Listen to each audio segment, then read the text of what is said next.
उसके बाद हम देखते हैं सेक्शन 283, डेंजर और ऑब्स्ट्रक्शन इन पब्लिक वे और लाइन ऑफ नेविगेशन। लोक मार्ग या नौ परिवहन पथ में संकट या बाधा डालना। तो लोक मार्ग में या नौ परिवहन के पथ में कोई संकट या बाधा डाल रहा है तो ऐसे कार्य करने वाले, और करना चाहिए लेकिन नहीं कर रहा है, मतलब ऐसे लोप करने वाले को अपने या भारत साधक मतलब स्वयं या फिर अपना जो ड्राइवर वगैरह जिसको दे दिए हैं मतलब अधिकार करके ऐसे नौ परिवहन चलाने के लिए, तो उसको दोनों में से कोई भी हो, यदि संपत्ति की व्यवस्था का लोप कर रहा है, मतलब सही जगह उसको चलाना चाहिए, रखना चाहिए लेकिन नहीं रख रहा है, तो लोक मार्ग या नौ परिवहन पथ मतलब ये लोक मार्ग मतलब ऐसी सड़क या फिर वो पथ जहाँ पर जहाज चलता है, तो दोनों में जैसे गाड़ी का भी जानबूझ के खड़े कर देना जिससे दिक्कत हो रहा है आदमी को, तो वैसे यदि कर रहा है संपत्ति की व्यवस्था का लोप कर रहा है तो उस व्यक्ति को मार्ग या पथ में जिसके कारण ऐसा करने से व्यक्ति को संकट या बाधा या क्षति पहुँचे तो उसको 200 रुपये का जुर्माना होगा। और ये जो अपराध बिलेबल है, कॉग्निजिबल है, लेकिन समनी नहीं है, कोई भी मजिस्ट्रेट सुन सकता है। उसके बाद है section 284, negligent conduct with respect to poisonous substance, विषैले पदार्थ के संबंध में उपेक्षापूर्ण आचरण। मतलब विषैले पदार्थ को हमको एकदम ध्यान से रखना पड़ता है इसके से कोई नुकसान मत हो जाए, लेकिन ऐसे उपेक्षापूर्ण आचरण कर रहा है कोई जिससे मानव जीवन संकटापन्न हो रहा है या उपहति या क्षति होने की संभावना है, या फिर संकट से बचाने अपने कब्जे में विषैले पदार्थ की व्यवस्था का लोप कर रहा है, मतलब उसके पास जो पदार्थ हैं उससे संकट से बचा जा सकता है लेकिन उसका वो उपयोग नहीं कर रहा है और वो भी उपेक्षापूर्ण तरीके से, तो ऐसे व्यक्ति को 6 माह का आरएस कारावास या 1000 रुपये जुर्माना या दोनों मिलेगा। और ये अपराध बिलेबल है, कॉग्निजिबल है, समनी नहीं है, कोई भी मजिस्ट्रेट सुन सकता है। उसके बाद हम देखते हैं section 285, negligent conduct with respect to fire और कम्ब्यूस्टिबल मैटर। मतलब ये है कि अग्नि या ज्वलनशील पदार्थ के संबंध में उपेक्षापूर्ण आचरण।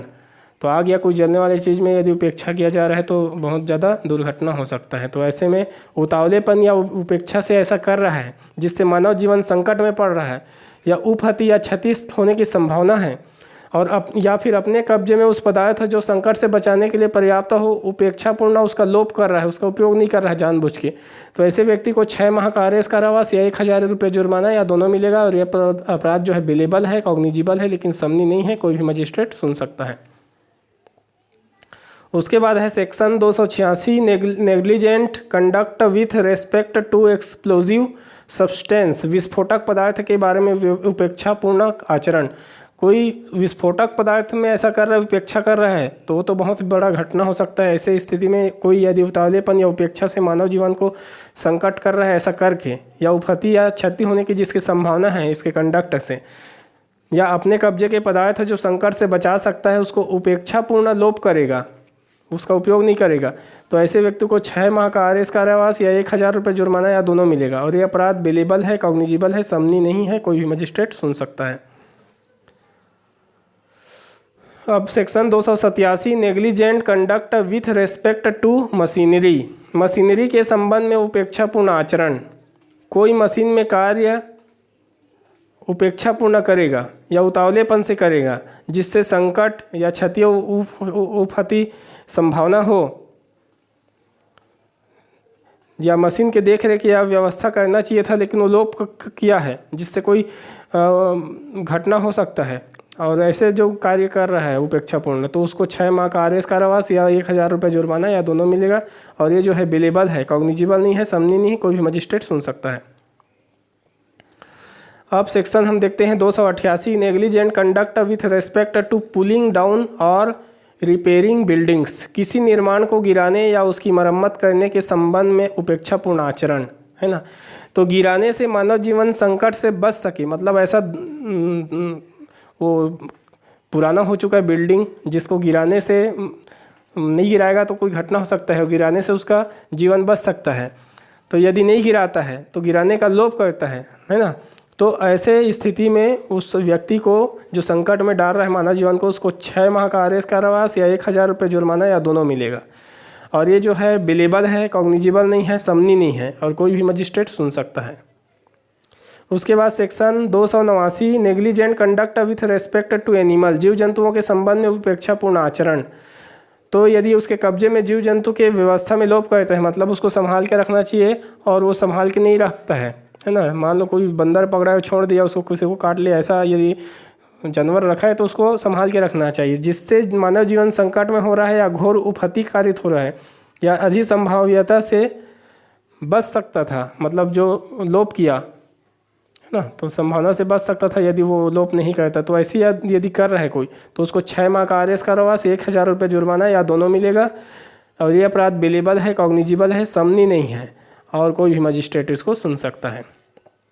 अब उसके बाद हम देखते हैं section 290 punishment for public nuisance in cases not otherwise provided for, अन्यथा अनुबंधित मामलों में लोक न्यूसेंस के लिए दंड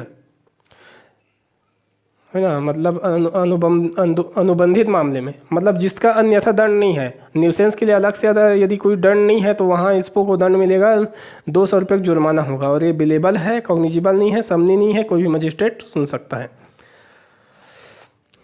section 291 continuance of nuisance after injunction to discontinue, nuisance बंद करने के व्यादेश के पश्चात उसका चालू रखना। मतलब कोई अधिकारी के द्वारा बंद करो करके आदेश दे दिया गया फिर भी वैसे कहते रहना, लोक सेवक द्वारा व्यादेश या आदेश दे दिया गया है फिर भी ऐसा चालू रखना है, पुनरावृत्ति करना इस न्यूसेंस का। यदि कोई रखेगा, जारी रखेगा तो उसको 6 माह का आर्रेस्ट कारावास या जुर्माना या दोनों मिल सकता है। ये बिलेबल है, कॉग्निजिबल है, लेकिन समनी नहीं है, कोई भी मजिस्ट्रेट सुन सकता है।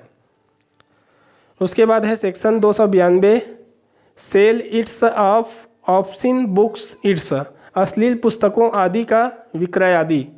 कोई अश्लील टाइप का पुस्तक आदि कोई बेच रहा है तो उसको, तो उसके संबंध में बताया गया है कि पहला तो ये है कि पुस्तक या कागज़ या लेख या रेखा चित्र, रंग चित्र, रूपण या आकृति या कोई अन्य जिसमें कामोद्दीपक, काम की उत्तेजना पैदा करने वाले कुछ चीज़ें, लिखा छपा जैसे भी हो, और उससे व्यक्ति दुराचारी या भ्रष्ट बन जाए, वो शामिल है। दूसरा कह रहा है जो कोई उपरोक्त जो बताया चीज़ें, कागज़, लेख वगैरह, तो उपरोक्त को कोई बेचेगा या भाड़े पर किसी को देगा या वितरित करेगा, फोकट में बांटेगा या लोक प्रदर्शित लोगों के सामने चिपकाएगा, रचेगा मतलब बनाएगा और उत्पादन करेगा या फिर अपने कब्जे में रखेगा भी, तब भी इसमें शामिल है। और कोई जानबूझकर आयात निर्यात करेगा, प्रवाहन मतलब एक जगह से दूसरे जगह ले जाएगा, तब भी। सी कहता है कारोबार में भाग लेगा या कोई लाभ प्राप्त करेगा, तब भी। डी कहता है विज्ञापित करेगा कहीं पर, मतलब एडवर्टाइज करेगा या फिर कोई ज्ञात कराएगा, लोगों को बताएगा, तब भी। या ये कहता है इस धारा के अपराध को करने की प्रस्तावना करेगा, किसी को प्रस्ताव देगा या प्रयत्न करेगा, प्रस्तावना या प्रस्ताव देने का प्रयत्न करेगा, तो ये सब अपराध है। और यह पहली बार यदि वो दोष सिद्ध होता है, दोष सिद्ध, तो 2 साल का आर्रेस्ट कारावास और 2000 रुपये का जुर्माना मिलेगा। दूसरी बार वो कर रहा है तो 5 साल का आर्रेस्ट कारावास और 5000 का जुर्माना मिलेगा। लेकिन इसका कुछ अपवाद भी है। कौन कौन सा है अपवाद? एक तो इसका विस्तार निम्न पर नहीं होगा, है ना। ए कहता है यदि उपरोक्त सामग्री और कार्य, जो छपा लिखा जो भी है कार्य, यदि पहला लोकहित में कर रहा है, मतलब विज्ञान, साहित्य, कला, विद्या आदि के उद्देश्य से कर रहा है, जैसे कि विज्ञान में छपा रहता है ना, चित्र शरीर के बारे में पढ़ते हैं, तो उसको हम शामिल नहीं करेंगे, ये तो ज्ञान विज्ञान के लिए है। और दूसरा सद्भावपूर्वक धार्मिक प्रयोजन में ऐसा कर रहा है, धार्मिक कहीं पर मूर्ति वगैरह बना हुआ है, या जैसे भोरमदेव में जो कला है उसको हम ये सब शामिल नहीं करेंगे, वो कोई आशयपूर्वक नहीं था।